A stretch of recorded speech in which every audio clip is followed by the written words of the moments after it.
नमस्कार, मैं डॉक्टर वंदना श्रीवास्तव, बीएसडीसी 134 की कक्षा में आप सबका स्वागत करती हूँ। आज की इस कक्षा में हम जैनेंद्र कुमार के माध्यम से हिंदी उपन्यास को समझने का प्रयास करेंगे। जैनेंद्र कुमार हिंदी के बहुत प्रतिष्ठित कथाकार हैं, निबंधकार हैं। प्रेमचंद के युग में ही जैनेंद्र के साहित्य का आरंभ होता है। प्रेमचंद से बहुत नज़दीकी संबंध होने के बाद भी प्रेमचंद से उन्होंने अपना एक अलग रास्ता तैयार किया है। प्रेमचंद के साथ उनकी समानता इस मामले में हम कह सकते हैं कि प्रेमचंद की तरह ही उन्होंने केवल गद्य की रचनाएं की हैं। व्यक्तिगत रूप से इतनी करीबी के बाद भी वो प्रेमचंद से एक अलग अपने रास्ते पर चलते हैं। प्रेमचंद के लिए समाज महत्वपूर्ण है और जैनेंद्र के लिए व्यक्ति महत्वपूर्ण है। इसीलिए उन्हें मनोवैज्ञानिक साहित्यकार के रूप में या मनोवैज्ञानिक उपन्यासकार के रूप में हम देखते हैं। उनके सभी उपन्यासों में हमें ऐसी ही उनकी विचारधारा दिखाई देती है। सुनीता, त्यागपत्र, परख, सुखदा, कल्याणी, कोई भी उपन्यास हम उनका देखेंगे, अभी हम आगे इस पर चर्चा भी करेंगे कि वो व्यक्ति के मनोविज्ञान पर विशेष बल देते हैं। जैन धर्म और गांधी दर्शन, ये दोनों भी हमें उनके साहित्य में दिखाई देता है। कहा जाता है कि अगर प्रेमचंद ने हिंदी उपन्यासों को परिपक्वता दी है, तो जैनेंद्र ने उसे प्रौढ़ता दी है।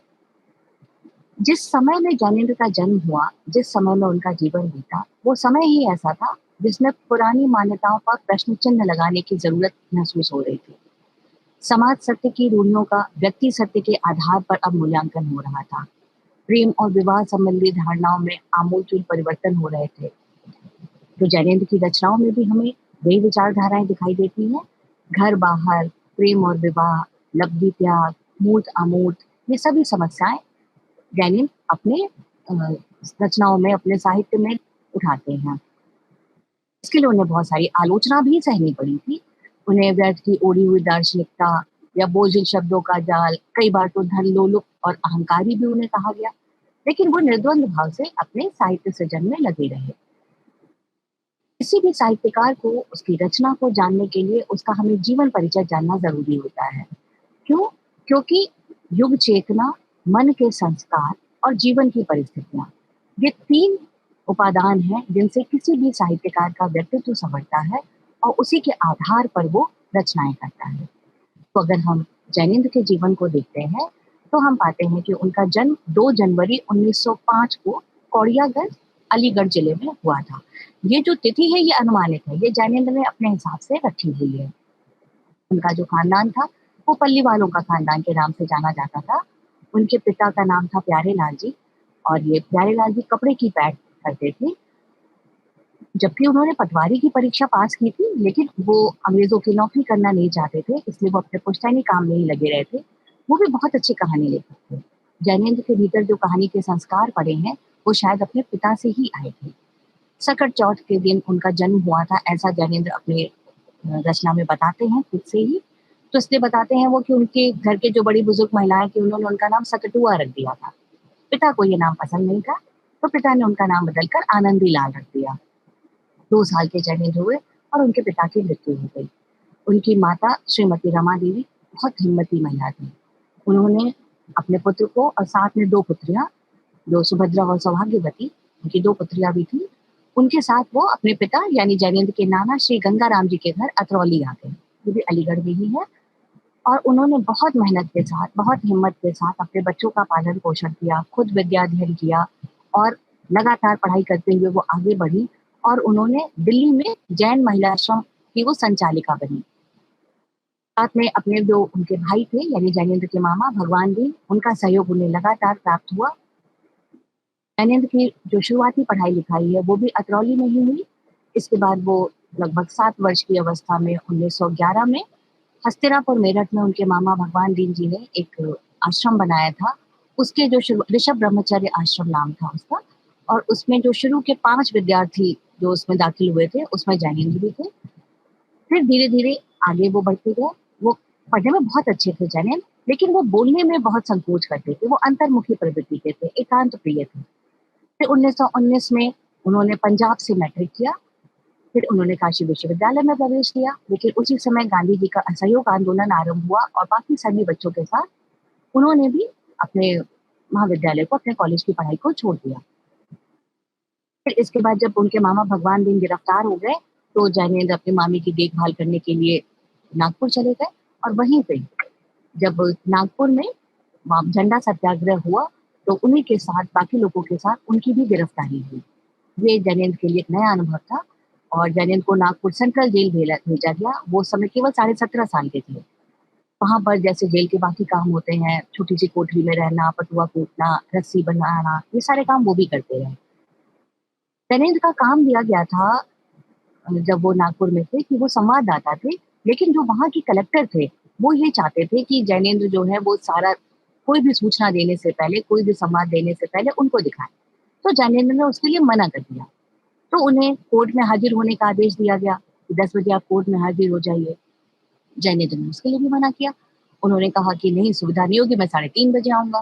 तो जैनेंद्र को जेल भेज दिया गया। नागपुर जेल से फिर उन्हें होशंगाबाद जेल भेज दिया गया। वहाँ पर जमनालाल बजाज, उनके मामा भगवान दिन और बहुत सारे लोगों से उनकी मुलाकात हुई, वो उनके साथ वहाँ पर थे। और जैनेंद्र 3 बार जेल गए हैं। और इसके बाद 1932 के बाद उन्होंने किसी राजनीतिक आंदोलन में भाग नहीं लिया है। लेकिन ऐसा नहीं है कि वो राजनीति से दूर हो गए। वो जीवन पर्यंत देश की सेवा करते रहे और राजनीति से किसी न किसी रूप में जुड़े रहे। जब आपातकाल लगा था, जब इंदिरा गांधी ने आपातकाल की घोषणा की थी, उस समय भी जैनेंद्र सक्रिय थे। इंदिरा गांधी से भी बहुत करीब थे, तो वो उनसे लगातार भेंट करते रहते थे, चर्चा करते रहते थे। साथ ही जयप्रकाश नारायण और उनके सहयोगियों से भी वो लगातार संपर्क बना के रखते थे और उनकी बातें, उनका पक्ष इंदिरा जी के सामने रखते थे, जिससे दोनों के बीच में कुछ तो समझौता हो सके। जैनेंद्र कभी भी सत्ता के उस तरह से साथ नहीं थे कि वो उसका लाभ ले, लेकिन वो लगातार देश की राजनीति पर अपनी एक दृष्टि रखते थे और उसके हिसाब से काम करते रहते थे। जैनेंद्र का विवाह 1929 में विश्वंभर सहाय जी की पुत्री भगवती जी से हुआ था। ये विवाह भी अपनी तरह का एक अनोखा विवाह था। इसमें कोई नए कपड़े या बाराती या उस तरह का विवाह नहीं था जैसे सामान्य तौर पे हो रहे हैं। यहाँ पर केवल भारत का नक्शा बनाया गया था और उस हिंदुस्तान का जो नक्शा था उसकी ही 3 बार प्रदक्षिणा वर और वधू ने की थी। कुल 7 लोग विवाह में शामिल हुए थे और लगभग साढ़े 17 रुपए के आस-पास इसमें खर्च हुए थे। तो जैनियन आदर्शों का केवल बात ही नहीं करते थे, वो आदर्शों का पालन भी करते थे। भगवती देवी बहुत अच्छी पत्नी थी, बहुत मेहनती थी, साथ ही वो बहुत अच्छी समाज सेविका थी। उनके हर विषय पर अपने विचार होते थे, जिनको वो खुलकर रखती थी और उसके हिसाब से ही अपना जीवन जीती थी। पारिवारिक परिचय अगर उनका हम देखें तो उनकी 3 कन्याएँ और 2 पुत्र थे। उनके जो बड़े पुत्र थे दिलीप, उनकी जल्दी युवावस्था में ही मृत्यु हो गई थी। जैनेंद्र उसके बाद बहुत बीमार भी हो गए थे। जो छोटे पुत्र प्रदीप थे, वो उनके साथ हमेशा रहे, अंत तक रहे और जैनेंद्र को हमेशा ही, जैसा हम देख रहे हैं कि बचपन में ही उनके पिता की मृत्यु हो गई, उसके बाद उनकी माता ने उनको पाला है, तो आर्थिक समस्याओं का सामना बहुत करना पड़ा था। बड़े होने के बाद भी उन्हें कोई ये नहीं कह सकते, क्योंकि वो बहुत ज़्यादा बोलते नहीं थे, बहुत संकोची थे, तो उन्हें कोई बहुत नौकरी नहीं मिली। एक बार उन्होंने बस नौकरी की थी और उसमें भी जो चेक उन्हें मिला, जितने पे वो तय हुई थी नौकरी, उससे कम का मिला और वो भी बाउंस हो गया। तो उसके बाद उन्होंने नौकरी नहीं की। उन्होंने एक फर्नीचर का व्यवसाय किया, ठीक-ठाक चल रहा था, लेकिन तब तक वो जेल चले गए, तो उनके जो साझेदार थे, उन्होंने भी वो व्यवसाय हथिया लिया। इसी बीच में उनकी खेल कहानी जो थी, वो विशाल भारत में छपी थी। उसका 4 रुपए का मनी ऑर्डर मिला था जैनेंद्र को। और ये वो बताते हैं कि जैसे वो उनके लिए एक जीवनी शक्ति थी, कि इस तरह से भी हम पैसा कमा सकते हैं, मैं अपनी लेखन शक्ति का उपयोग कर सकता हूँ। उसके बाद पुस्तक का प्रकाशन होता रहा, लेकिन कभी भी बहुत अच्छी आर्थिक स्थिति उनकी नहीं रही। 1951 में उन्होंने अपना एक प्रकाशन केंद्र खोला, पूर्वोदय प्रकाशन। उसके माध्यम से ही जैनेंद्र का ज़्यादातर साहित्य प्रेमियों के सामने आ पाया है। जीवन भर वो किराए के मकान में ही रहे, अपने अंत समय में भी बोलते-बोलते ही एक संगोष्ठी में ही उनको पक्षाघात का दौरा पड़ा था और उसके बाद 2 साल बाद उनकी 1988 में उनकी मृत्यु हो गई थी। जैनेंद्र के साहित्य साधना पर आप नज़र डालते हैं, तो जैनेंद्र ने कब से साहित्य साधना शुरू की, इसको बिल्कुल सही से वो खुद भी नहीं बता पाते, लेकिन वो ये कहते हैं कि चतुर्सेन शास्त्री की एक गद्य काव्य अंतस्तल, उससे वो बहुत प्रभावित हुए थे और उसके आधार पर उन्होंने अपनी पहली रचना संभवतः उन्होंने की थी देश जाग उठा। ये रचना एक अवारी नाम के इंजीनियर थे, उन्होंने सशस्त्र सत्याग्रह किया था, उसके जीवन पर आधारित थी। माखनलाल चतुर्वेदी जी के पास कर्मवीर में ये छपने गई थी, कुछ कारण रहे ये छप नहीं पाई थी। इसके बाद जैनेंद्र ने एक और रचना की देवी अहिंसे। इसको चतुर्सेन शास्त्री जी ने बहुत पसंद किया और उसको इन्होंने भेजा विशाल भारत में छपने के लिए। लेकिन क्योंकि चतुर्सेन जी ने छपने के लिए भेजा था, इसलिए वो उन्हीं के नाम से छप गई। तो ये भी जैनेन्द्र की रचना नहीं रही। इसके बाद जैनेन्द्र बताते हैं कि उनकी जो एक कहानी थी, वो उन्होंने हंस में छपने के लिए भेजी थी। और हंस में वो कहानी इतनी अच्छी थी कि प्रेमचंद जी को ऐसा लगा कि ये कहानी कहीं अनुवाद तो नहीं है। तो उसके बाद उन्होंने इसका जवाब मांगा तो प्रेमचंद ने दूसरी कहानी भेज दी। इसके पहले जो कहानियां उन्होंने लिखी थी, वो अपने एक मित्र जो कालीचरण शर्मा थे, उनकी पत्रिका थी ज्योति, उसके लिए लिखी थी। यह हस्तलिखित एक पत्रिका थी जो छात्राओं के लिए निकाली जाती थी। तो यही इसकी जो कहानियां थी वो बाद में दूसरे कहानी संग्रह में प्रकाशित हुई, जैसे देश प्रेम, फोटोग्राफी, खेल, चोरी, ये सब जो कहानियां थी, ये उसी हस्तलिखित पत्रिका ज्योति के लिए वास्तव में लिखी गई थी। ये जो स्पर्धा कहानी जो जैनेन्द्र ने पूछा था कि अनुवाद है कि नहीं, इसके बाद जैनेन्द्र ने अंधे का भेद कहानी भेजी थी, जो हंस के विशेषांक में छापी गई और इसको बहुत प्रसिद्धि प्राप्त हुई। फिर इसी बीच में उनकी खेल कहानी, जिसका हम जिक्र पहले कर चुके हैं, जो विशाल भारत में छपी और इस पर उनको पहली बार पारिश्रमिक मिला। इसके बाद 1929 में उन्होंने 3 कहानियां फांसी नाम से ऋषभ जैन जी ने छापी थी। और ये जो फांसी ये 3 कहानियां थी, ये क्रांतिकारियों के बीच बहुत लोकप्रिय हुई थी। सच्चिदानंद, हीरानंद, वात्सायन, जिन्हें हम अज्ञेय के नाम से जानते हैं, इन्हीं इसी एक कहानी के माध्यम से जैनेन्द्र से इनका परिचय हुआ था। और वात्सायन जी उस समय जेल में थे, तो उन्होंने जेल से अपनी कुछ रचनाएं जैनेन्द्र के पास भेजी और जैनेन्द्र जी को, क्योंकि वो रचनाएं वात्सायन जी की है ये नहीं बताना था, उनका नाम छिपाना था, तो जैनेन्द्र ने उन्हें नाम दिया था अज्ञेय। और बाद में फिर अज्ञेय जी की सारी रचनाएं अज्ञेय के नाम से ही आती रही। जैनेन्द्र जी का बहुत सारे राजनीतिक कार्यकर्ताओं से और साहित्य प्रेमी वो थे इसलिए साहित्यकारों से परिचय रहा, वो उनके संपर्क में आए और उनसे उन्होंने प्रेरणा ग्रहण की। माखनलाल चतुर्वेदी, सुभद्रा कुमारी चौहान, जयशंकर प्रसाद, हजारी प्रसाद द्विवेदी, प्रेमचंद, रविन्द्रनाथ टैगोर, इन सभी लोगों ने एक तरह से जैनेन्द्र के व्यक्तित्व का निर्माण करने में, उनके साहित्य का निर्माण करने में अपनी भूमिका निभाई है। नाथूराम जी के साथ उनका संपर्क बहुत अच्छा रहा। उनका जो पहला उपन्यास परख था, जिस पर उन्हें हिंदुस्तानी अकादमी का पुरस्कार भी मिला, जिसने पूरे हिंदी साहित्य में धूम मचा दी थी, वो उन्होंने ही छपवाया था। फिर इसके बाद धीरे-धीरे त्यागपत्र, सुनीता, कल्याणी उपन्यास या इसी तरह से उनके जो कहानी संग्रह हैं, एक रात, पाजेब, नीलम देश की राजकन्या, दो चिड़िया प्रकाशित होते रहे। साथ में उनके बहुत ही सारे निबंध, संस्मरण, ये सब भी प्रकाशित हुए। वो एक अच्छे निबंधकार भी हैं। प्रस्तुत प्रश्न, जड़ की बात, साहित्य का श्रेय और प्रेय, इतस्ततः, ये इनके प्रमुख निबंध संग्रह हैं जो जैनेन्द्र की विचारधारा के साथ-साथ उनके सामाजिक जीवन, व्यक्तिगत जीवन, राजनीतिक जीवन सब पर प्रकाश डालते हैं। उनकी विचारधारा को सामने लेकर आते हैं। संस्मरण और यात्रा संबंधी पुस्तकें भी जैनेन्द्र ने लिखी। कश्मीर की वो यात्रा, ये और वे, प्रेमचंद कृति व्यक्तित्व, मेरे भटका, ये बहुत अच्छी रचनाएं हैं जो जैनेन्द्र की पहचान है। फिर कुछ समय तक जैनेन्द्र ने कुछ रचनाएं नहीं की। उन्हें ये लगता था कि हमें शारीरिक श्रम के द्वारा अपना जीवन यापन करना चाहिए, तो उन्होंने थोड़ा-सा खेती में भी हाथ आजमाया, अलग-अलग और बहुत सारे काम किए। बहुत सालों के बाद उन्होंने फिर से रचनाएँ शुरू की। इसलिए जो उनकी बाद की रचनाएँ हैं, सुखदा, विवर्त, अनंतर, दशार्थ, ये सब बीच के काफ़ी गैप के बाद आते हैं। सुखदा के साथ फिर उनका बोल के लिखवाने का क्रम आरंभ हुआ और वो उनका अंत तक चलता रहा। अपने साहित्यिक जीवन और राजनीतिक जीवन के साथ-साथ जैनेन्द्र सार्वजनिक जीवन से भी जुड़े रहे थे। स्वतंत्रता के पहले भी और उसके बाद भी। वो सार्वजनिक जीवन में बहुत क्रियाशील थे। 1935 में प्रेमचंद की जो हिंदुस्तानी सभा थी, उसमें विभिन्न भाषाओं के साहित्यों के पारस्परिक परिचय और संगम के लिए जैनेन्द्र ने भारतीय साहित्य परिषद के निर्माण का प्रस्ताव रखा था। और इस प्रस्ताव का ही कार्यान्वयन हुआ और इसका पहला अधिवेशन नागपुर में हुआ था 1936 में। जैनेन्द्र ने हंस की स्थापना में भी प्रेमचंद का सहयोग किया था। वो कुछ समय इसके संपादक भी रहे थे। स्वतंत्रता के बाद जैनेन्द्र को यूनेस्को के नेशनल कमीशन के जनरल काउंसिल का सदस्य बनाया गया था। इसके साथ ही जो उसकी अनुवाद उप समिति और गांधी विचार प्रस्तवन उप समिति थी, उसके भी वो सदस्य रहे थे। एशियाई लेखक सम्मेलन के संयोजक और अंतर्राष्ट्रीय समिति के अध्यक्ष भी वो रहे। इसी तरह जब टॉलस्टॉय शताब्दी परिषद रूसू साहित्य महोत्सव में वो भारत के प्रतिनिधि रहे। 1979 में उन्होंने संयुक्त राष्ट्र संघ में भारत का प्रतिनिधित्व किया। भिन्न-भिन्न उन्हें पुरस्कार प्राप्त हुए। उन्हें हिंदुस्तानी अकादमी का पुरस्कार परख पर प्राप्त हुआ था। इसके साथ मुक्तिबोध पर उन्हें साहित्य अकादमी का पुरस्कार प्राप्त हुआ। समय और हम उनकी जो कृति है उस पर उन्हें हरदी मल्डालिया का पुरस्कार प्राप्त हुआ। 85 में उत्तर प्रदेश हिंदी संस्थान की ओर से उन्हें भारत भारती का पुरस्कार दिया गया।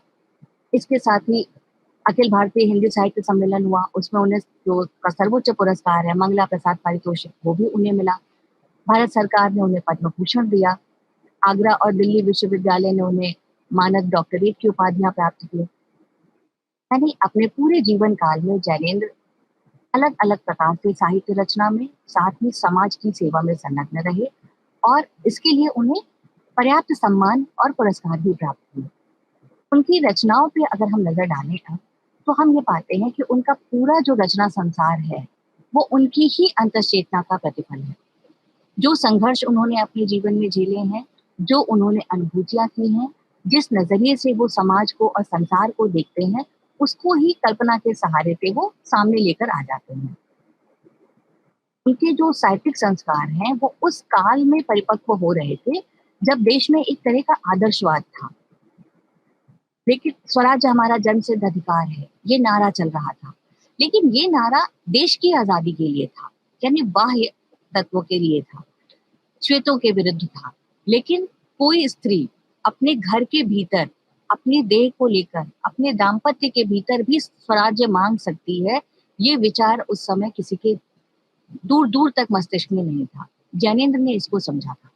उनकी जो पात्र हैं, चाहे वो परख की कट्टो है या त्याग पत्र की मृणाल है, वो उसके उदाहरण है जहां वो अपने शरीर पर, अपने जीवन पर अपना अधिकार चाहते हैं। तो जैनेंद्र के पुरुष पात्र और नारी पात्र दोनों ही महत्वपूर्ण है, लेकिन नारी पात्रों पर जैनेंद्र ने विशेष जोर दिया है। उनके नारी पात्र बहुत महत्वपूर्ण है और वो जो नारी पात्र हैं वो एक परिवर्तित भूमिका का निर्वहन अपने उन रचनाओं में कर रहे हैं। नारी के मानसिक संघर्ष को, उसके जो सामाजिक और आर्थिक उसका शोषण होता है, उसके खिलाफ जैनेंद्र ने लिखा है। उनकी हर रचना में पति, पत्नी और प्रेमी या प्रेमिका का त्रिकोण आता है। जैनेंद्र की अपनी एक मान्यता थी, उनको लगता था कि कभी भी जो विवाह है वो तो समझौता है, वो एक संबंध है, लेकिन प्रेम और विवाह का उतना संबंध नहीं है। उनकी एक मान्यता थी, जो अद्भुत सी मान्यता है, कि पत्नी और प्रेमिका कभी एक नहीं हो सकती। तो ये त्रिकोण उनकी रचनाओं में उभर के सामने आता है। अगर शिल्प के दृष्टिकोण से हम देखते हैं तो भी हम देखते हैं कि जैनेंद्र जो है वो कथा साहित्य को एक नया मोड़ दे रहे हैं। वो बाह्य यथार्थ के उतने पक्षधर नहीं है, ना ही वो आदर्शवाद की उतनी बातें करते हैं। उनके केंद्र में तो हमेशा व्यक्ति और उसकी वैयक्तिकता होती है। उनकी जो भाषा है वो मंत्र भाषा यानी सूत्र भाषा होती है, बहुत कसी हुई है, गंभीर है। बहुत ही उनकी जो शैली है वो भी अलंकरण से दूर है। उनकी अभी हम रचनाओं को एक-एक करके आगे देखते हैं और तब उनके जो शिल्प पक्ष है उस पर भी नज़र डालते हैं। यहाँ हम उनके जो कहानी संग्रह है उस पर ज़्यादा बात ना करके हम केवल उनके उपन्यासों पर ज़्यादा बात करेंगे। उनकी कहानी संग्रहों में उनके नाम आप जान सकते हैं, फांसी, वातायन, नीलम देश की राजकन्या, एक रात, दो चिड़िया, पाजेब, जयसंधी, ये सब उनके कहानी संग्रह हैं। और उनकी कहानियों में भी हम प्रेमचंद से अगर उनकी तुलना करें तो हम ये पाते हैं कि उनके पात्र, उनकी जो समस्याएं हैं, जो उनके विषय हैं, वो प्रेमचंद से बिल्कुल अलग है। क्योंकि प्रेमचंद ने सामाजिक विषयों पर, सामाजिक समस्याओं पर ध्यान दिया है, लेकिन जैनेंद्र ने व्यक्ति पर ध्यान दिया है। जैसे पत्नी कहानी को हम ले लेते हैं, तो पत्नी कहानी में जो पति है वो राजनीतिक कार्य करता है, वो समाज सेवक है, देश सुधार की बड़ी बड़ी बातें करता है। और उसकी पत्नी वो बिल्कुल निरक्षर है, घरेलू महिला है, अपनी गृहस्थी में ही सुखी है और वो अपने पति को बहुत सम्मान की नज़र से देखती है और उसको लगता है मेरा पति कितना बड़ा है, वो कितनी बड़ी-बड़ी बातें करता है, उसको कितनी समझदार है वो, क्या हम भी ऐसा कभी कुछ कर पाते? तो लेकिन यहाँ पर अगर प्रेमचंद विषय बनाते तो वो जो उसका पति है वो प्रेमचंद का विषय होता। प्रेमचंद उसे लेकर कहानी रचते। वो क्या-क्या समाज के लिए कर रहा है, इस पर वो कहानी रचते। लेकिन प्रेमचंद की नज़र पति पर नहीं है। उनकी नज़र उसकी पत्नी पर है। वो जो उपेक्षित है, वो जो घर में केवल अपने पति की बातें सुनती है और सोचती है कि थोड़ी-सी पति हमसे भी इस बारे में बातें करती, कुछ बातें वो हमारे साथ भी कर सकते। तो ज्ञानेंद्र को पत्नी का जीवन ज़्यादा साहित्यिक लगता है। वो उसकी विचारधारा, उसकी सोच, वो क्या चाहती है, उस पर वो ध्यान देते हैं। तो ये प्रेमचंद और ज्ञानेंद्र का अंतर है। इसी तरह यही अंतर आपको उनके उपन्यासों में भी दिखाई देगा। जैनेंद्र के उपन्यासों का फलक काफी लंबा है। उनका पहला उपन्यास परख से लेकर के उनके अंतिम उपन्यास दशाक तक, यानी जैनेंद्र आजादी से पहले भी लिख रहे हैं और जैनेंद्र आजादी के बाद भी लिख रहे हैं। दोनों में, प्रेमचंद और जैनेंद्र में ये अंतर जरूर हमें दिखाई देता है विषय के साथ साथ, कि प्रेमचंद के उपन्यासों का फलक लगातार विस्तृत होता गया है, विकास करता गया है। प्रेमचंद जो है, वो पहली रचना से लेकर उनकी जो अंतिम रचना गोदान आती है, तो गोदान में वो सबसे अधिक परिपक्व रूप में सामने आते हैं। उनकी सबसे अच्छी रचना अगर उपन्यास में कहा जाए तो वो गोदान है। यानी जो प्रेमचंद है वो लगातार विकास कर रहे हैं। लेकिन जैनेंद्र के साथ ऐसा नहीं है। जैनेंद्र की जो आरंभिक रचना है वो सर्वाधिक महत्वपूर्ण है, जिसके परख, सुनीता, त्यागपत्र, ये 3 उपन्यास उनके हैं जो उनके सबसे अच्छे उपन्यास हैं। और फिर धीरे धीरे बाद में जैसे वो अपने ही विचारधारा की, उनका विकास नहीं होता, वो वही चीजें बार बार उपन्यासों में आती हैं, वही दर्शन, वही विचारधारा, कुछ नवीनता उनमें नहीं रह जाती, कुछ विकास नहीं दिखता। तो यहाँ पर जैनेंद्र प्रेमचंद से थोड़े कम सिद्ध होते हैं। जैनेंद्र ने राजनीति को पृष्ठभूमि के रूप में ही इस्तेमाल किया है। कभी भी वो प्रत्यक्ष रूप से किसी भी राजनीतिक आंदोलन या किसी भी जो उस समय के जो स्वराज आंदोलन चल रहे हैं या जो स्वराज्य के बाद है, वो प्रत्यक्ष रूप से सामने नहीं आते, वो पृष्ठभूमि के रूप में आते हैं। जैसे हरिप्रसन्न है सुनीता का पात्र, वो क्रांतिकारी दल का सदस्य है। इसी तरह और भी पात्र बीच बीच में क्रांतिकारी बन जाते हैं, या कोई कोई किसी चीज में भाग लेने चलते हैं, कोई युद्ध में चला जाता है। लेकिन ज्ञानेंद्र किसी का भी क्रांतिकारियों का पक्ष या समर्थन करने के लिए नहीं लिख रहे हैं, वो देश की व्यवस्था बताने के लिए या किस तरह से स्वतंत्रता संग्राम में हम लड़ रहे हैं उसको बताने के लिए नहीं लिख रहे, ना जनता को उसके प्रति सचेत करने के लिए लिख रहे हैं।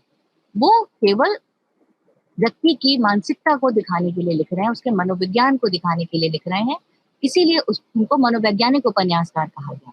और कई बार तो हमें ये दिखाई देता है, जयदीप, कभी हम जब आगे उनकी रचनाओं पर बात करेंगे तो हम देखेंगे कि ये जो क्रांतिकारी आते हैं बीच बीच में उनकी रचनाओं में, वो कुंठित व्यक्तित्व है। ऐसा लगता है कि जैसे जो कुंठित होता है, जीवन में हार रहा है, जो उसको पराजय मिल रही है, जो अपने जीवन में संतुष्ट नहीं है, वो जाकर क्रांतिकारी बन जाता है।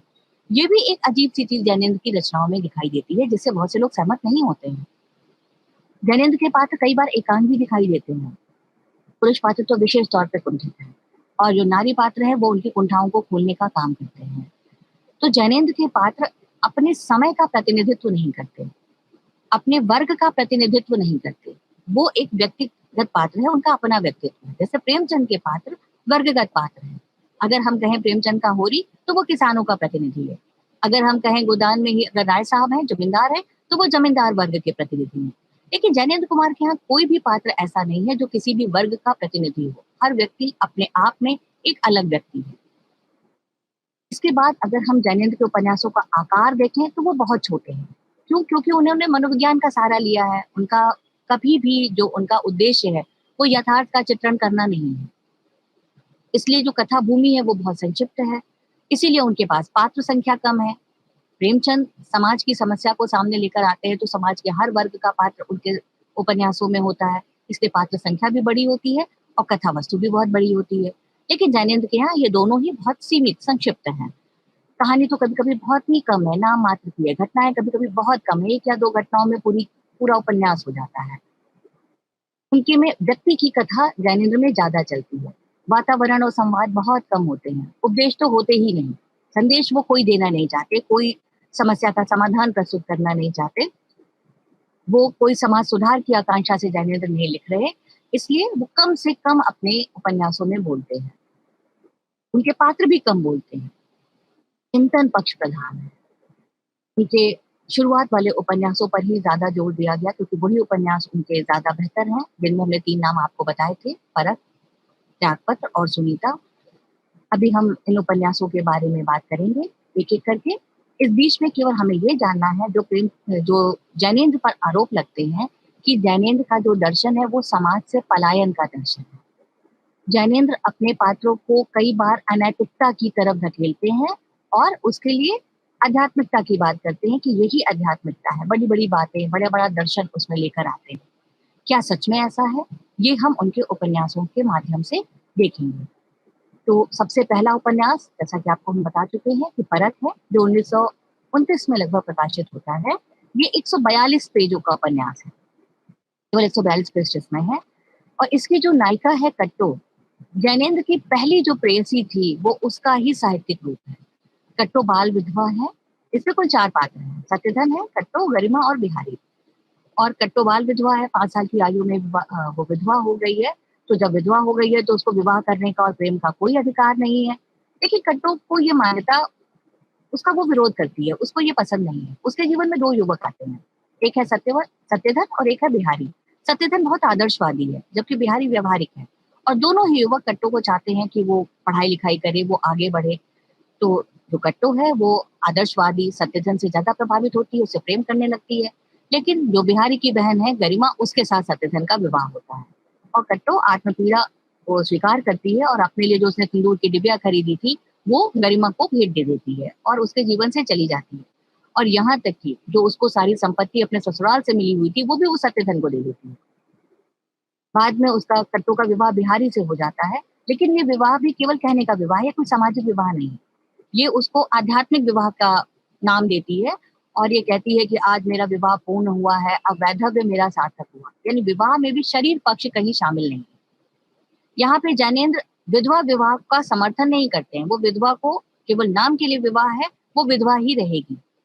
तो इस तरह से जो जैनेंद्र की जो एक अवधारणा है, वो थोड़ी-थोड़ी हर उपन्यास में अप्रत्याशित है, थोड़ी अलग सी है, इसमें भी ऐसे ही दिखाई देती है।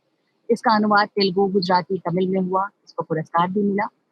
इसके बाद उपन्यास इनका आता है सुनीता। सुनीता उपन्यास इनका सबसे ज़्यादा चर्चित भी है और बहुत विवादास्पद उपन्यास भी रहा। इस उपन्यास में भी केवल 3 ही पात्र हैं। सुनीता है, उसका पति है श्रीकांत और उसका एक मित्र है उनके पति का हरिप्रसन्न, जो क्रांतिकारी है। और ये सुनीता बीच में है जो दोनों को जोड़ रही है।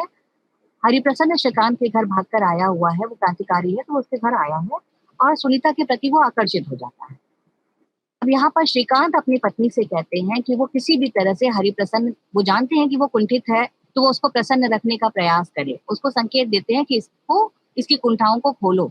और वो एक योजना बना करके घर से बाहर चले जाते हैं, जिससे हरिप्रसन्न और सुनीता को बात करने का अवसर मिल सके। सुनीता चाहती थी कि हरिप्रसन्न उसकी छोटी बहन से विवाह कर लें, लेकिन हरिप्रसन्न तो सुनीता के प्रति आकर्षित थे, वो मना करवा देते हैं। इसके बाद सुनीता और हरिप्रसन्न क्रांतिकारी के दल में कुछ बातें करने के लिए जा रहे हैं रात में अकेले, और वहां पे हरिप्रसन्न सुनीता के प्रति अपना समर्पण की इच्छा जाहिर करते हैं और सुनीता उनके सामने निर्वस्त्र हो जाती है कि किसका समर्पण तुम चाहते हो, मुझे किस रूप में चाहते हो, जिस रूप में चाहो ले लो। अब वो नारी का जब ये रूप देखते हैं तो वो जो हरिप्रसन्न है वो घबराकर वहां से भाग जाते हैं।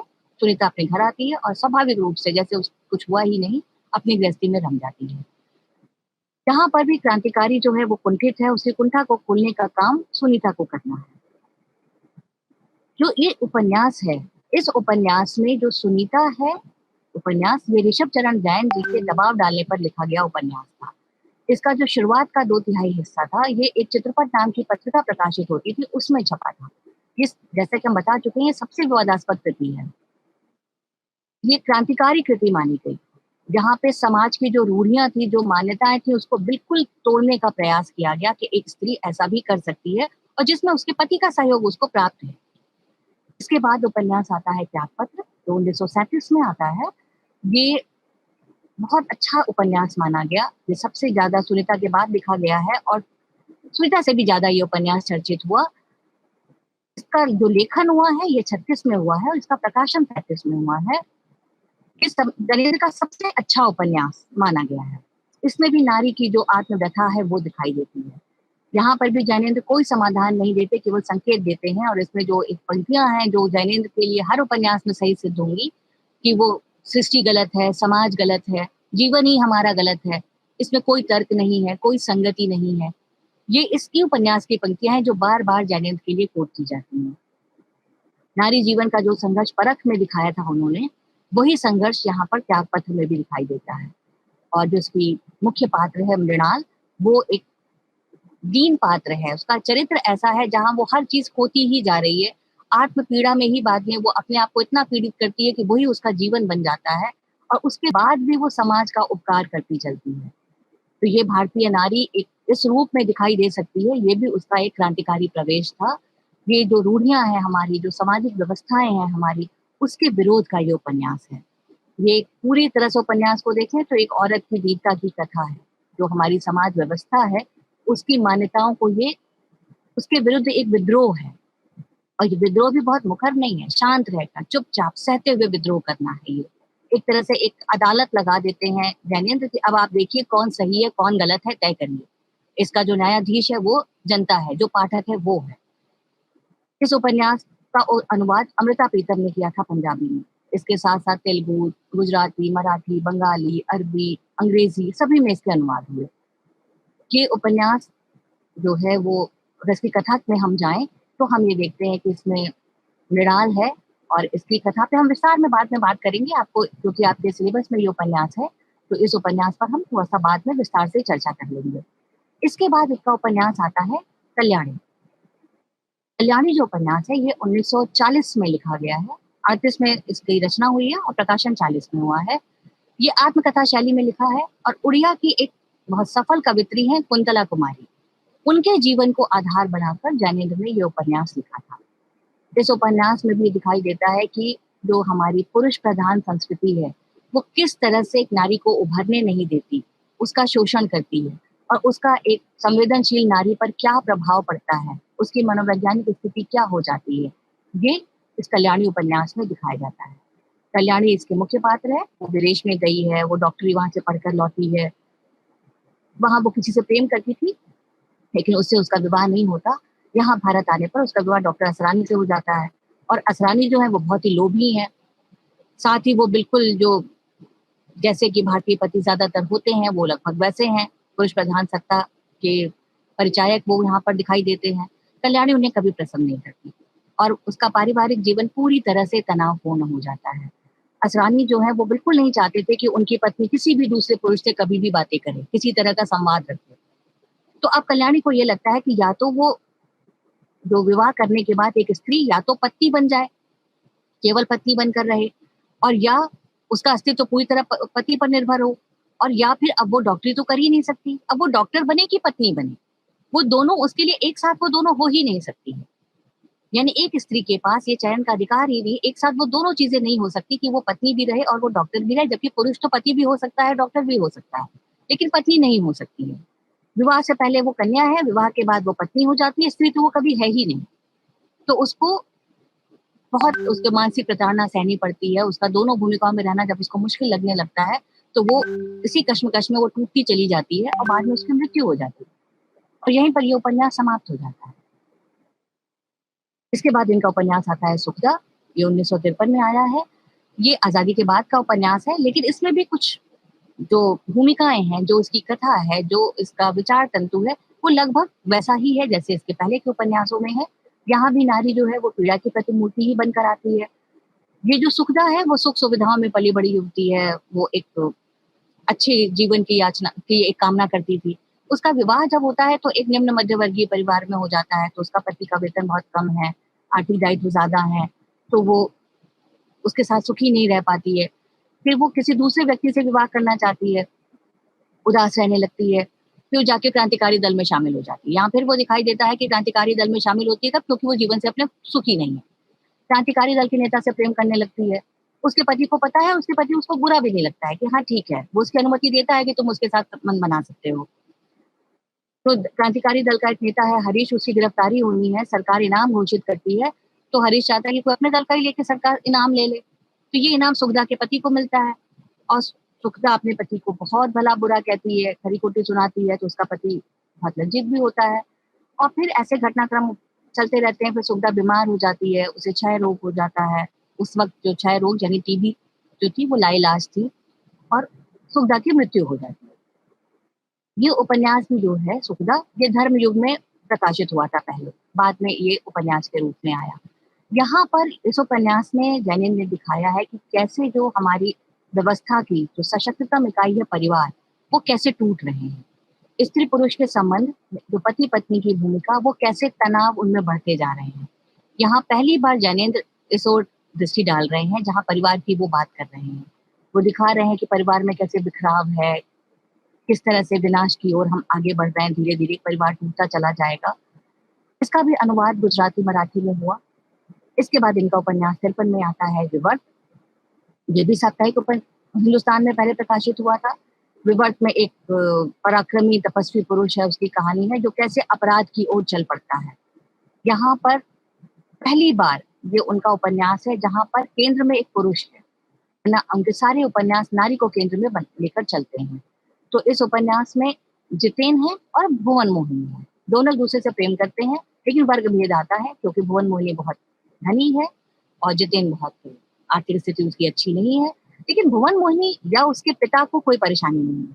भुवन मोहिनी इसके लिए पूरी तरह से जितेन को एक तरह से उनको बताती है कि हमारे पिता को कोई परेशानी नहीं होगी, चलो हम तुम्हें मिलवा के लाते हैं उनसे। लेकिन जब वो मिलने जाता है, उसका घर देखता है, तो उसके भीतर एक ग्रंथि आ जाती है जितेन के भीतर, और वो अपनी ही ग्रंथियों के कारण भुवन मोहिनी से विवाह से इनकार कर देता है, कि विवाह नहीं हो पाता। फिर भुवन मोहिनी का विवाह एक सुखी संतोष परिवार में होता है, वो एक अच्छा जीवन जी रही है। लेकिन जितेन के मन में तो गांठ है और उसको लगता है कि अब वो गांठ कैसे दूर होगी। भुवन मोहिनी पूरी तरह कोशिश करती रहती है, अंत तक ये कोशिश करती है कि ये गांठ उसकी दूर हो जाए, और वो सारी सुख सुविधाएं उसको देने की कोशिश करती है। लेकिन जितेन जाते हैं वो क्रांतिकारी बन जाते हैं। यहाँ पर फिर जैनिन दिखाते हैं कि जिसके भीतर गांठ है, जिसके भीतर कोई कुंठा है, वो क्रांतिकारी बन जाता है और वो ट्रेन को उड़ा देता है। उसके बाद भाग कर आता है, पुलिस से बचता हुआ भुवन मोहिनी के घर में छुप जाता है। लेकिन भुवन मोहिनी जो है वो उसका उतने ही प्रेम से सत्कार करती है। अब उसको अच्छा नहीं लग रहा है कि भुवन मोहिनी अपने घर में क्यों इतनी सुखी है, तो वो उससे बदला लेना चाहता है। उसके घर से गहने चुरा के भाग जाता है और फिर एक व्यक्ति आता है भुवन मोहिनी के पास और कहता है कि अगर वो 50,000 रुपए दे दे तो उसको गहने मिल जाएंगे। भुवन मोहिनी मना कर देती है। फिर कुछ कुछ घटनाएं ऐसी होती है, नाटकीय घटनाक्रम चलता है और भुवन मोहिनी को जैन जो जितेन है वो बंधक बना लेता है, बहुत यातनाएं देता है। लेकिन फिर भी भुवन मोहिनी उससे प्रेम करना नहीं छोड़ती, वो उससे उतने ही प्रेम से बातें करती हैं, प्रेम से व्यवहार करती हैं। तो जितेन की गांठ खुलने लगती है और धीरे धीरे वो उसको वापस भेज देता है और वो एक स्वस्थ व्यक्ति के रूप में, यानी जिसका मनोवैज्ञानिक उपचार हो चुका हो, ऐसे व्यक्ति के रूप में सामने आता है। इसके बाद उनका उपन्यास आता है 1953 में व्यतीत। ये उपन्यास में जयंत है नायक, जिसके इर्द गिर्द घूमता है, और जयंत भी कुंठाग्रस्त है। वो अपनी चचेरी बहन अनीता से प्रेम करता था, जिससे विवाह तो कभी हो नहीं सकता, सामाजिक मान्यता के खिलाफ है। और जैनिन सामाजिक मान्यता की रक्षा जरूर करते हैं, वो कभी भी अनीता से उसका विवाह नहीं करवा सकते थे। तो अनीता का विवाह कहीं और होता है और वो वैवाहिक जीवन में खुश है अपने। लेकिन अब उसको जयंत अपने अकेलेपन से दुखी है। अनीता जो है वो जयंत से भी संबंध बना के रखती है।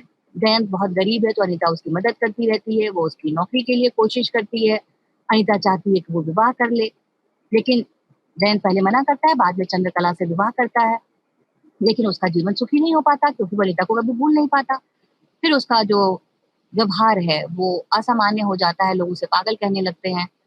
फिर उसकी पत्नी भी जो चंद्रकला है वो छोड़कर चली जाती है। फिर जयंत जो है वो अकेला हो जाता है, फिर वो युद्ध में भाग लेने चला जाता है। यानी फिर जैनिन ये दिखाते हैं कि युद्ध में भाग लेने या क्रांतिकारी या देश की रक्षा के लिए वही जाता है जो कि अंदर से कुंठित है या जीवन में सुखी नहीं है, और वहां से घायल होकर लौटता है। उसके बाद अनीता फिर जाती है उसके पास, और जैनिन की जैसी मान्यता है तो जयंत की वो इच्छाओं को पूर्ण करती है और सामंजस्य बैठाने की कोशिश करती है कि जयंत जो है वो अपने व्यवहारिक जीवन में और अपने भावनात्मक जीवन में सामंजस्य स्थापित कर सके। इसके बाद इनका उपन्यास आता है जयवर्धन।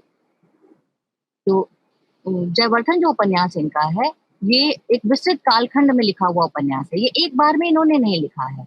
ये जो लिख रहे हैं उपन्यास, ये पहले कुछ उपन्यास इन्होंने इसका परख के बाद ही लिख लिया था कुछ हिस्सा, और उसके बाद अपने पुत्र के बहुत कहने पर उन्होंने दोबारा ये उपन्यास लिखा है। तो लंबे कालखंड पे ये उपन्यास है। जयवर्धन जो उपन्यास है ये डायरी शैली में लिखा गया है। जो इसके जयवर्धन है, जो एक राष्ट्राधिपति है, वो इला से प्रेम करते हैं, और जब उन दोनों का विवाह होता है तो विवाह की अगली सुबह ही वो गायब हो जाते हैं। और पता ये चलता है कि क्यों जयवर्धन गायब हो जाते हैं, क्योंकि वो विवाह संस्था में विश्वास नहीं करते थे। प्रेम और विवाह के जो द्वैत की समस्या है, जो जैनिन हमेशा मानते हैं कि दोनों एक साथ नहीं हो सकता, वो यहाँ पर सामने आती है। फिर कथानक में बहुत सारी और घटनाएं होती हैं, विचार है, दर्शन है, आदर्श है, राजनीतिक घात प्रतिघात है। फिर जैनिन अपनी, क्योंकि जो जयवर्धन है वो अपने मन को नहीं संभाल पा रहा है, तो इसलिए राज्य की समस्याओं को भी नहीं संभाल पाता है, तो शासन में भी द्वंद्व शुरू हो जाता है। और इस तरह से ये उपन्यास जो है सामाजिक और राजनीतिक ताने बाने में उलझता रहता है। इसके बाद इनका उपन्यास आता है मुक्तिबोध। ये जो मुक्तिबोध उपन्यास है, ये उपन्यास 65 में आ रहा है। इस पर उन्हें साहित्य अकादमी पुरस्कार मिला था। इसमें सहाय हैं, जो उसके प्रमुख पात्र हैं, उनकी पत्नी है राजश्री और प्रेमिका है नीलिमा। हर एक उपन्यास में हम ये देख रहे हैं कि कोई ना कोई एक तीसरा पक्ष जरूर है, जहाँ जो प्रेम का त्रिकोण बनाता है। तो यहाँ पर जो राजश्री जो पत्नी है वो बहुत खुले विचारों की है, वो उनकी प्रेमिका से चिढ़ती नहीं है, नीलिमा से, जब वो उसको भी स्वीकार करती है। यहाँ पे जब उनको जो सहाय जी हैं, जब उन्हें मंत्री पद दिया जाता है तो वो नहीं लेना चाहते, क्योंकि उनको पता है कि उनके मंत्री पद का फायदा उनके ही परिवार के दूसरे सदस्य उठाएंगे। लेकिन बहुत सबके कहने से वो मंत्री पद को स्वीकार कर लेते हैं, तो बाकी परिवार तो खुश हो जाता है, लेकिन वो खुश नहीं रह पाते, वो आत्मपीड़ा की स्थिति में आ जाते हैं। और उपन्यास का अंत ही सुखात्मक है या दुखात्मक ये कहा नहीं जा सकता, क्योंकि वो तो मंत्री बन गए हैं, लेकिन वो खुद सुखी नहीं है। तो उसके बाद से ये उपन्यास यहाँ पर खत्म होता है। इसी तरह से ये जो उपन्यास है मुक्तिबोध, ये उपन्यास का विषय बहुत जटिल है और साथ में नवीन है। जो प्रौढ़ और परिपक्व प्रेम अभिव्यंजना इसमें दिखाई देती है, वो इसके पहले नहीं दिखाई दी है। इसके बाद इनका उपन्यास आता है अनंतर। इसकी रचना जैनेन्द्र आकाशवाणी के लिए की थी। तो पहले ये उपन्यास अन्य पुरुष में चल रहा था, बाद में रेडियो मंचन में परेशानी आई तो ये उपन्यास प्रथम पुरुष में लिखा गया। इस उपन्यास में मध्यवर्गीय परिवार में प्रेम और परिवार में द्वंद्व कैसे होता है, इसको लिखा गया है। यहाँ पर भी नायक आदित्य है, उसकी पत्नी चारू है और प्रेमिका अपराजिता है। यहाँ पर भी त्रिकोण उत्पन्न होता है और पत्नी क्योंकि प्रेमिका को स्वीकार नहीं कर पा रही है, इसलिए बहुत सारी समस्याएं घर में और बाहर आती रहती हैं। और धीरे धीरे ये दिखाई देता है, इसका सुखद अंत होता है जहाँ पे सब एक दूसरे को स्वीकार कर लेते हैं। और वो ये दिखाना चाहते हैं जैनेन्द्र यहाँ पर कि प्रेम होने से परिवार कभी विघटित नहीं होता, जबकि स्नेह में वृद्धि होती है।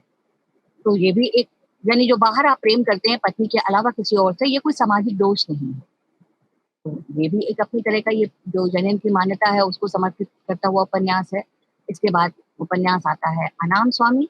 ये त्यागपत्र त्यागी की कहानी माना जाता है और यहाँ पर प्रोफेसर शंकर उपाध्याय हैं, जो वसुंधरा से प्रेम करते हैं और शादी नहीं हो पाई है, इसलिए कष्ट पा रहे हैं। बाद में वसुंधरा की शादी किसी और से हो जाती है और वो क्योंकि संतान नहीं प्राप्त कर पा रही है, तो उसका पति उसे सलाह देता है कि वो शंकर से संतान की प्राप्ति करें, लेकिन उसको केवल कष्ट देने के लिए शंकर ये प्रस्ताव अस्वीकार कर देता है।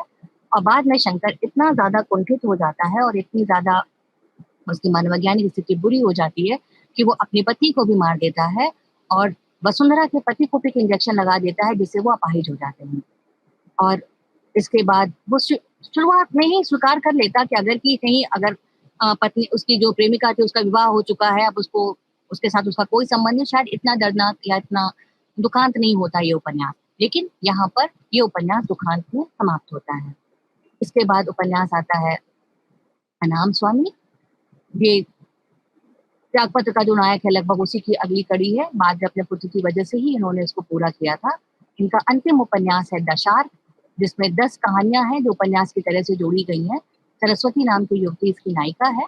पति से संबंध तनावपूर्ण होते हैं, उनको छोड़ के चली जाती है, बाद में वो वेश्या बन जाती है। अब वो सरस्वती नाम बदल के रंजना हो जाता है और वो फिर एक संस्था बनाती है जहाँ सभी वेश्याएं हैं और वो लोग ये समाज के सुधार का एक प्रयास करते हैं कि जो भी व्यक्ति उनके पास आ रहा है, चाहे वो गुंडा है, चाहे वो बदमाश है, चाहे वो कोई नेता है, मंत्री है, जो भी है, वो कहीं ना कहीं से ईर्ष्या, द्वेष और प्रतिशोध से जल रहा है। वो किसी को पीड़ित करना चाहता है या वो कुंठित है, वो परेशान है, तो हमें उनको प्रेम से उनका उपचार करना है। यानी ये जो उनका काम है वो केवल किसी को सुख देना नहीं, उसका उपचार करना है। मनोचिकित्सक बनकर वो अपने जीवन को की सार्थकता को सिद्ध करना चाहती है और इस तरह से वेश्या के रूप में भी वो जो सभी वेश्याएं हैं उनका जीवन संतुष्ट और गर्व से भर जाता है। यानी उसमें भी वो एक जनसेवा का अवसर ढूंढ रही है। इस तरह हम उपन्यासों में देखते हैं कि जैनेन्द्र के उपन्यासों में उनका व्यक्ति पक्ष महत्वपूर्ण है और उसी के मनोभावों का वो चित्रण करते हैं। और कुछ मान्यताएं जैनेन्द्र की ऐसी हर उपन्यास में दिखाई देती हैं जो हमारे सामान्य सामाजिक जो मान्यताएं हैं उससे वो बिल्कुल अलग है। त्यागपत्र उपन्यास पर हम विस्तार से बात करते हैं। त्यागपत्र उपन्यास लगभग 37 में प्रकाशित हुआ है और इस उपन्यास की शुरुआत में ही जैनेन्द्र ने ये बता दिया है कि ये उपन्यास सर एम दयाल जो है वो चीफ जज हैं, उन्होंने अपना जजी त्याग दी है, उनका स्वर्गवास हो गया है। उनकी पांडुलिपियों में उनको एक लेख मिला है या एक ये जो उपन्यास है वो मिला है उनके हस्ताक्षर के साथ। वो इसको कहानी कह रहे हैं मूल लेख अंग्रेजी में है, वो उसका हिंदी अनुवाद यहाँ पर कर रहे हैं और नाम और स्थान बदल दे रहे हैं। अब उन्होंने जज जो एम दयाल है उनका नाम बदलकर उन्होंने प्रमोद कर दिया और उसके आधार पर ही प्रमोद के माध्यम से ये उपन्यास शुरू होता है। तो ये उपन्यास में दयाल आरंभ में आएंगे और फिर वो अंत में आएंगे, जब वो इस उपन्यास में त्याग पत्र दे रहे हैं तभी आएंगे। बीच में प्रमोद है जो इस उपन्यास का वक्ता कह लीजिए या उपन्यास को नरेट करने वाला है। मृणाल उसकी बुआ है। उनकी मृत्यु के बाद ही जज साहब ने यानी कि प्रमोद ने या अप्रत्यक्ष रूप से दयाल जी ने इस्तीफा दिया है, अपना त्याग पत्र दिया है। क्यों हुआ, कैसे हुआ, ये उसमें कथा के रूप में दिया हुआ है। त्याग पत्र असल में एम दयाल का ही त्याग पत्र है, मृणाल का नहीं है। मृणाल ने अपनी इच्छा से ऐसा जीवन का वर्ण किया है जहां वो पूरे जीवन में कष्ट ही भोगती रही है। उपन्यास में एक परिवार है, ये जो उच्च मध्य वर्गीय परिवार आप कह सकते हैं, वो परिवार है, उसकी कथा है। और उस उच्च मध्य परिवार की जो बेटी है यानी मृणाल, वो किस तरह से किस स्थितियों में आ जाती है, कैसे अपना जीवन बिताती है, ये पूरे उपन्यास में हमें दिखाई देता है। प्रमोद अपनी बुआ मृणाल से बहुत प्रेम करता है। दोनों के बीच में उम्र का काफी फासला है, लेकिन उसके बाद भी वो अपनी बुआ से बहुत प्रेम करता है, उसका हर काम करता है। उसी के माध्यम से सारी सूचनाएं यहाँ पर मिलेंगी। आरंभ होता है मृणाल के स्कूल के दिनों से, जहाँ वो एक सामान्य बच्ची जैसी बहुत शरारती है, नटखट है, चुलबुली है, उसकी सखी शीला है। लेकिन आरंभ में ही हमें ये दिखाई दे जाता है कि ये जो मृणाल है वो अपने आप को पीड़ित करवाने से कभी भी चूकती नहीं है। आत्म पीड़ा जो है वो उसके व्यक्तित्व का एक हिस्सा है। क्लास में शीला एक शरारत करती है और जब दंड की बारी आती है तो मृणाल उस शरारत को अपने लिए स्वीकार कर लेती है कि मैंने ही ये की है। और यहाँ उसको पहली बार दिखाई देता है कि वो किस तरह से आत्मपीड़ा को स्वीकार कर रही है। शीला के घर में मृणाल आती जाती है तो उसके भाई से उसके प्रेम संबंध स्थापित हो जाते हैं। ये बात जब प्रमोद की माँ यानी जो मृणाल की भाभी है उनको पता चलता है तो वो उसकी खूब पिटाई करती है। मृणाल उस मार को भी चुपचाप सहन कर लेती है। अब जो मृणाल के भाई भाभी हैं वो चाहते हैं कि जल्दी से जल्दी मृणाल का विवाह हो जाए, क्योंकि प्रेम तो बहुत ही उसने गलत किया, उसने कैसे इस हद तक वो आगे बढ़ सकती है। तो उसका विवाह एक उससे बहुत बड़ी उम्र के व्यक्ति के साथ, एक प्रौढ़ व्यक्ति के साथ, जबकि वो किशोरावस्था में कर दिया जाता है। और वो इस स्थिति को भी स्वीकार कर लेती है, ससुराल चली जाती है। वहां वो माँ बनने वाली है, लेकिन ससुराल में कभी खुश नहीं रह पाती। उसका पति उसे बहुत पीटता था। वो अपने मैके जब आती है तो वो नहीं जाना चाहती थी ससुराल वापस। तो लेकिन उसके जो भाई भाभी थे उन्होंने उसको, क्योंकि एक विवाहिता स्त्री घर में कैसे रह सकती है अपने मैके में, तो उसको जाना ही पड़ेगा। तो उसको वहां भेज दिया जाता है। वहां जाने पर वो अपने पति से प्रेम करती, वो कहती है कि जो पति है वो तो परमेश्वर होता है, परमेश्वर से तो हमें कुछ भी नहीं छुपाना चाहिए, सच्चाई के साथ उसके साथ जीवन बिताना चाहिए।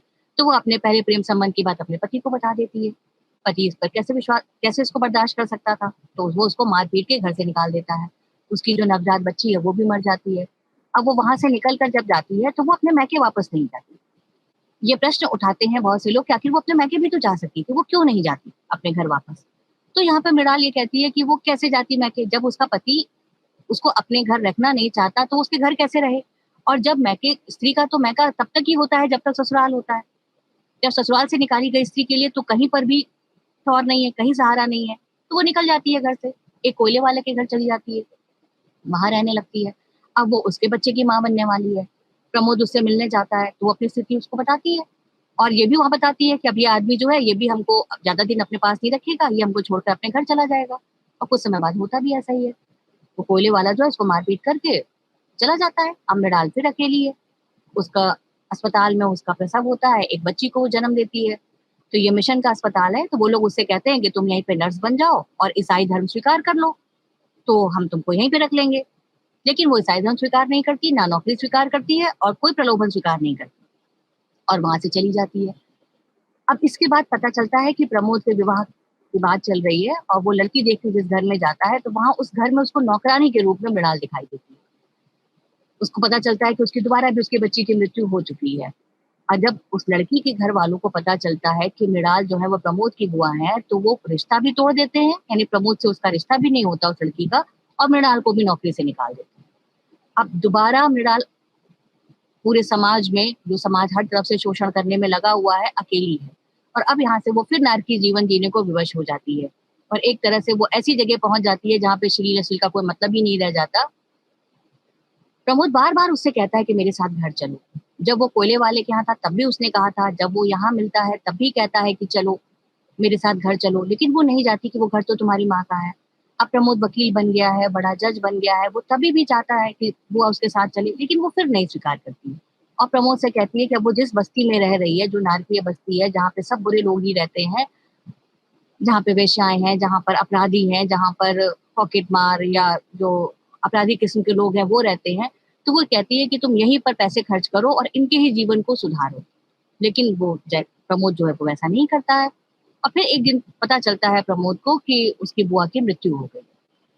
तब उसके मन में पश्चाताप जागृत होता है और वो जगी से त्यागपत्र दे देता है कि मैं किस हैसियत से दूसरों का न्याय करूं जब मैं अपनी बुआ के साथ ही न्याय नहीं कर पाया, मेरी बुआ के साथ जीवन भर अन्याय होता रहा। तो यहाँ पर खत्म हो जाती है ये कथा। इस पूरी कहानी का जो ताना बाना बुना गया है वो प्रमोद के माध्यम से बुना गया है। कहानी मृणाल की है, लेकिन वक्ता कहानी का बताने वाला जो कथावाचक है वो प्रमोद है। तो वही कहानी के हिस्से सामने आ सकते हैं जिनमें प्रमोद प्रत्यक्ष रूप से जुड़ा हुआ हो, यानी जो बातें उसके सामने हुई हो, जो घटनाएं उसके सामने हुई हो या प्रमोद ने देखी हो, या फिर दूसरा ये हो सकता है कि जिन घटनाओं के बारे में मृणाल ने उसे बताया हो वो घटनाएं प्रमोद लिख सकता है। और तीसरी चीज है कुछ और सूचनाएं जो कहीं कहीं और से उसे पता चली हो, तो वो घटनाएं भी सूचना के रूप में सामने आ गई हैं। तो ये तीन प्रकार की घटनाएं ही यहाँ पर दिखाई देती हैं। और इसीलिए अगर जैनेन्द्र स्वयं ये कथा लिखते या मृणाल अपनी कथा स्वयं कह रही होती तो शायद कुछ और चीजें भी इसमें जुड़ सकती थी। तो यहाँ पर एक इसकी ये सीमा भी है और यही इसकी विशेषता भी है। यहाँ पर सारे समय हमें मृणाल आत्मपीड़ा में ही दिखाई देती है। साहसी है, बर्दाश्त करने को तैयार है, लेकिन वो विद्रोह नहीं करती, वो कहीं पर भी विरोध नहीं करती, वो सीधे सीधे हर चीज को चुपचाप सहती चली जाती है, बस करती वो है जो उसे ठीक लगता है अपने हिसाब से। वो कभी भी अपनी पीड़ा का भी वर्णन बहुत खुलकर नहीं करती। वो केवल बताती है कि देखो, जैसे अगर कोयले वाले के यहाँ आकर प्रमोद उससे मिल रहा है तो वो किसी कष्ट में नहीं बताती, वो सीधे बस ये कहती है कि देखो अब ये भी हमको छोड़कर चला जाएगा। अपने जब मैके गई है, उसका पति उसको इतना पीड़ित करता है, तभी भी वो खुलकर नहीं कहती कि हमको वहां नहीं जाना, हम यहाँ ही रहना चाहते हैं। जब उसका विवाह हो रहा है तभी भी वो, जब अनमेल विवाह है तभी भी वो इतना खुल करके विरोध नहीं करती। पति के परित्याग पर भी वो उसका विरोध नहीं करती। समाज उसको अकेला छोड़ देता है, उसके साथ विरोध कर तब भी वो विरोध नहीं करती। वो कहती है समाज से अलग हटके हम कहाँ जाएंगे, समाज को वो तोड़ना नहीं चाहती है। तो ये जो पूरे जो उपन्यास है, इसकी शैली डायरी और संस्मरण की शैली है और ये ध्यान लेखक का केवल मृणाल के ऊपर है, मृणाल की कहानी के ऊपर ही है। इसके अगल बगल उस समय के समाज की बाकी स्थितियां या और किसी का चरित्र इसमें उभर के उतना सामने नहीं आता है। इसी तरह चरित्र चित्रण पर अगर हम देखते हैं तो यहाँ पे हमें मुख्य रूप से चरित्र दिखाई देता है मृणाल का, प्रमोद का, और इसके अलावा भाई भाभी है या कोयले वाला है या उसका पति है, ये बहुत संक्षेप में समय समय पर थोड़े थोड़े समय के लिए आए हुए हैं। खास बात इस उपन्यास के चरित्र चित्रण में ये दिखाई देती है कि इसके चरित्र स्थिर चरित्र, उनका विकास नहीं होता है। अर्थात जो चरित्र का, जैसे अगर मृणाल हमें शुरुआत में ही दिखाई देता है कि वो आत्म पीड़ा को स्वीकार करती है, तो वो पूरे उपन्यास में आत्म पीड़ा को स्वीकार करती है। हमें शुरू में ही दिखता है कि वो विरोध या विद्रोह नहीं करती खुल करके, तो वो कभी भी उपन्यास में नहीं करती। प्रमोद का चरित्र हमें शुरू में ही दिखाई देता है कि वो अपनी बुआ से बहुत प्रेम करता है, वो बुआ को की बहुत मदद करना चाहता है, लेकिन कुछ कर नहीं पाता, वो खुल करके सामने नहीं आ पाता। तो ये सारे समय हमें ऐसा ही दिखाई देता है। यानी सारे चरित्र स्थिर चरित्र हैं, समय के साथ परिस्थितियां जरूर उनकी बदल रही हैं, लेकिन कभी भी समय के साथ वो पात्रों का चरित्र नहीं बदल रहा है। ये चाहे मुख्य पात्र है प्रमोद और मृणाल और चाहे वो सहायक पात्र हैं, कोई भी बदलता नहीं है। मृणाल के जीवन में जो पीड़ा है उसका कारण क्या है? हमारे समाज की दो धारणाएं, एक यौन शुचिता और दूसरा पतिव्रता। यौन शुचिता हमारे यहाँ की ऐसी धारणा है जो, और पतिव्रता भी, जो केवल स्त्रियों पर लागू होती है, और ये दोनों धारणाओं के कारण ही स्त्री का जीवन नरक होता है।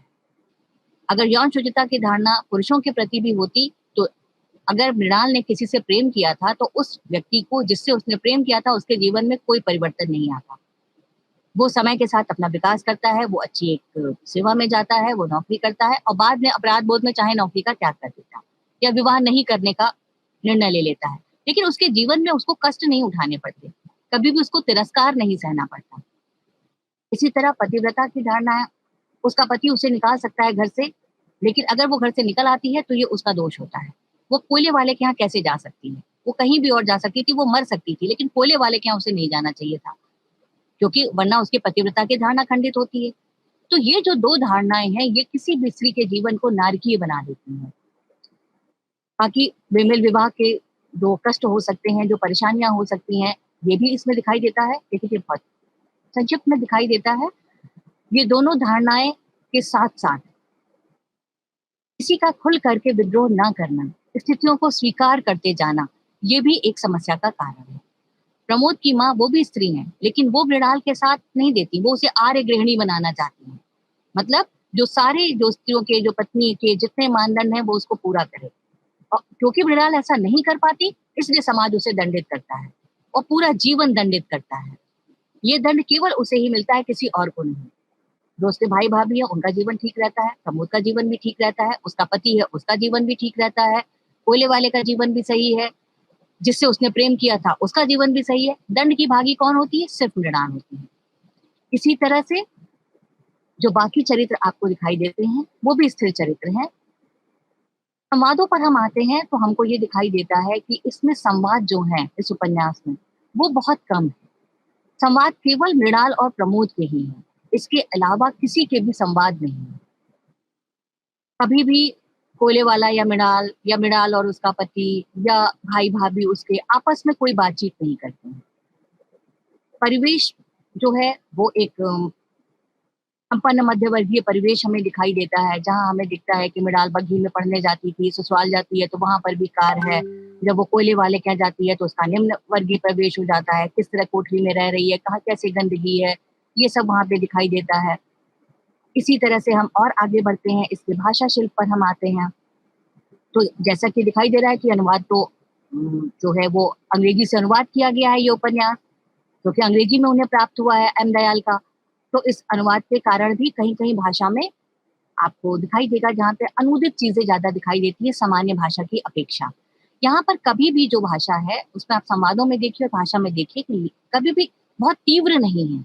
अगर कोई असहमति भी व्यक्त करता है, तो बहुत आसानी से कह देता है। भाषा इसकी बोधगम्य रहती है। जैसा आरंभ होता है, वैसा ही इसका अंतिम हिस्सा भी वैसा ही है। आरंभ भी आत्मसंवाद से है, तो अंत भी आत्मसंवाद से है। प्रमोद के पास खबर आती है कि बुआ मर गई हैं और वो उसके बाद से बहुत दुखी होता है कि मैं तुम्हारे जीते जी राह पर नहीं आया, तो अब मैं ये जी छोड़ता हूँ। चलिए, जो संवाद है और जो भाषा है, दोनों एक-दूसरे पर निर्भर ही करते हैं। तो भाषा इसकी उन्होंने जो जेनिन ने रखी है, वो तत्सम प्रधान रखी है। उर्दू फारसी मिश्रित भाषा इसकी नहीं है, शुद्ध है, तत्सम प्रधान सहज भाषा है। काव्यात्मक नहीं होने दिया है कहीं पर भी उन्होंने अपनी भाषा को। क्रोध और नाराजगी भी अगर प्रकट होती है, तो बड़ी ही संयत भाषा में होती है। भाषा कभी असंयत नहीं होती। पति उसको निकाल रहा है मृणाल को घर से, तो भी बस इतना कहता है कि मैं तेरा पति नहीं हूँ, जाओ। तो इसके अलावा मैके चली जाओ या जहाँ जी चाहे जाओ। तो कभी भी असंयत नहीं होता है। जो पीड़ा है, जो पूरे उपन्यास में, वो भाषा के माध्यम से दिखाई देती है। एक और खास चीज़ हम इस उपन्यास में देखते हैं कि इस उपन्यास में वास्तव में देखा जाए तो कोई खल पात्र नहीं है। सब अपनी-अपनी जगह विवश हैं, अपनी मान्यताओं से, अपने या अगर कोई खल पात्र हो सकता है, तो वो समाज हो सकता है। अगर उसका भाई मृणाल का उसके लिए कभी उसका पक्ष नहीं लेता, वो घर का मुखिया है, वो कह सकता था कि नहीं, मृणाल वापस ससुराल नहीं जाएगी, वो यहीं रहेगी। लेकिन वो नहीं कह पाता है, क्योंकि समाज को क्या जवाब देगा? वो कह सकता था कि नहीं, मैं अपनी बहन का विवाह इतने बड़े आदमी से, प्रौढ़ व्यक्ति से नहीं करूँगा। लेकिन उसको तो किसी भी तरह से बहन का विवाह करना था, क्योंकि वो तो किसी और से प्रेम संबंध स्थापित कर लिया था उसने, तो वो समाज को क्या जवाब देगा? तो वो अपने में है, उसकी भाभी भी कोई बुरी नहीं है। वो भी उसे मारती हैं या विवाह करना चाहती हैं, तो इसीलिए क्योंकि समाज का डर उन्हें भी है। बल्कि जब उसको ज़बरदस्ती ससुराल दोबारा भेजा जा रहा है, तो वो उसे बहुत भावुक सा रो-रो करके संदेश देती हैं कि पति के साथ कैसा रहना चाहिए। वो उसके पति से भी कहती हैं कि भई थोड़ा-सा ध्यान रखना इसका। प्रेम वो भी उससे करती हैं। कोई भी समाज के खिलाफ नहीं जा पा रहा है। तो एक तरह से हर व्यक्ति अपनी मानदंड, अपनी सोच के हिसाब से चल रहा है, इसीलिए वो खल पात्र नहीं दिखाई देता है। समाज ही जो है वो है। इसी तरह से इसकी शैली डायरी की है और संस्मरणात्मक शैली है। जो कहानी जो कि प्रमोद ने कही है, इसलिए इसकी अपनी एक सीमाएँ हैं। मृणाल का जो जीवन है वो दुखों का कारण, यही दो धारणाएं हैं जिनके बारे में हम बात कर चुके हैं, और समाज इसका मुख्य खलनायक है। अगर मृणाल समाज को तोड़ना चाहती तो शायद उसकी स्थिति कुछ अलग होती, अगर वो विद्रोह कर सकती, लेकिन वो विद्रोह नहीं करती है और वो सभी चीजों को स्वीकार कर लेती है। आज की इस कक्षा में बस इतना। धन्यवाद।